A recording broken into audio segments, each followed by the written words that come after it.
So with transfer portal season in full swing, today we need to take a look at the Oklahoma Sooners, who are set to lose several guys to the transfer portal. But as so many of you have heard me say so many times before, the transfer portal taketh, but the transfer portal also giveth. And with that in mind, we need to talk about some names OU fans need to be on the lookout for. Before we can, as always, y'all know the drill, I need to hear from you.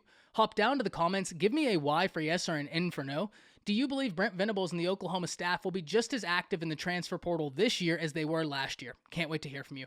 If you're new to the channel, be sure to subscribe. Hit that bell notification as I do constant college football content. You don't want to miss any of it, and if you enjoyed this content, be sure to like and comment down below as those interactions are massive. But having said all that, let's jump right into this. And really, before we start diving into the details of who's set to leave and who the names are that I think Oklahoma fans need to be aware of right now, I do want to piggyback off the question I asked all of you in the intro.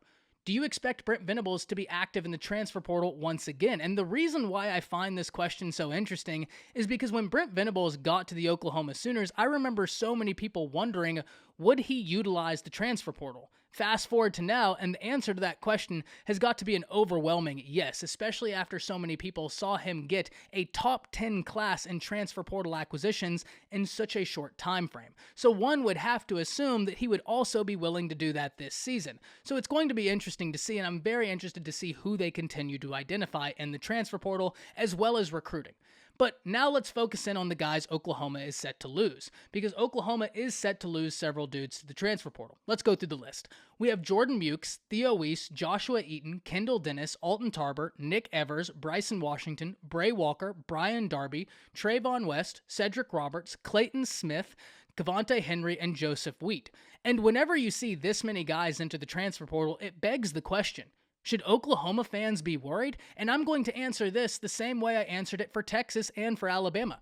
No, I don't believe OU fans should be worried because this is just the state of college football in 2022. Nobody is absolved from the transfer portal's effects, and I'm never surprised to see players entering the transfer portal from a said institution, including several players enter the transfer portal. The question should be, how many of these guys were super surprising? And whenever we look at that, really only one name stands out to me, and that's Theo Weiss Jr., because he is such a talented wide receiver, one of the top players in his recruiting class, and he's somebody that, when healthy, I think could be a big deal for someone's wide receiver room. I'm super interested to see where he ends up going. I can imagine he's going to have a ton of suitors, and I imagine in a perfect world, OU would have loved to have held on to him because of how talented he is. But the injury bug has reared its ugly head time and time again, and I don't think many Sooner fans were surprised to see this because there had been rumblings about this for about the past month. So whenever I look at this list, there aren't too many surprises. Now, there are guys and there are position groups that I think in a perfect world, Brent Venables and the Oklahoma Sooners would have loved to have kept to continue developing and to have solid depth.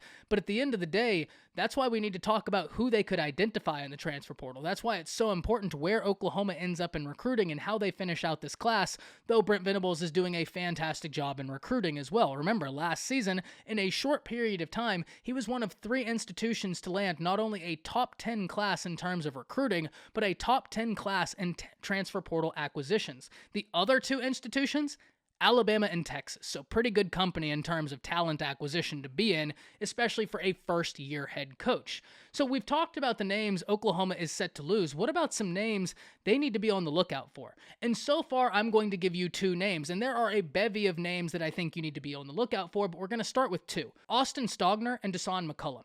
Now, Austin Stogner makes a ton of sense. Formerly an OU guy, hit the transfer portal when all of the Lincoln Riley saga went down, went to South Carolina with Spencer Rattler, but now finds himself back in the portal, and Oklahoma has got to be the favorite. In fact, crystal balls on 24/7 Sports have been inserted in Oklahoma's favorite for them to land Stogner. And this would be a big deal for the Sooners because Willis is set to enter the NFL draft. He would be great depth for the Sooners. And the other name, Dasan McCullough. Now, this is one that's super interesting. A true freshman from Indiana who lit college football on fire this year.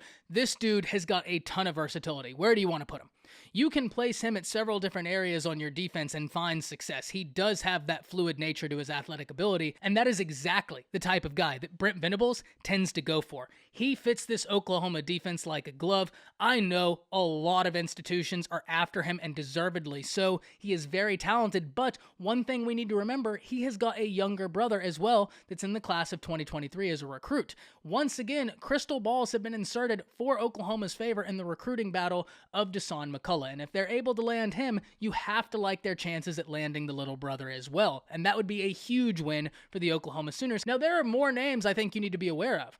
Look no further than in your state, where Oklahoma State is having some guys hit the portal, such as Presley. And what a win that would be for the Sooners if they were able to get him in. At the very least, I think you reach out, especially having lost some wide receivers to the transfer portal and having lost some wide receivers in your recruiting class. You still have some dudes at that wide receiver position, no doubt about it. I love Pettaway. We've talked about Pettaway before. I wouldn't be surprised at all to see him end up as a 5-star, but at the end of the day, if you could get Presley out the transfer portal, I don't think anybody from Oklahoma would object to that whatsoever. There are several different guys in the transfer portal Oklahoma and the staff will be reaching out to because they're going to have a need at several different positions, which really makes it to where I'm so interested to see what Brent Venables is going to do in year 2 in his first full cycle of being able to recruit and have access to the transfer portal. Super interested to see how it works out, but I'm super interested in hearing from all of you. Hop down to the comments, let me know what you're thinking. That's it. See you.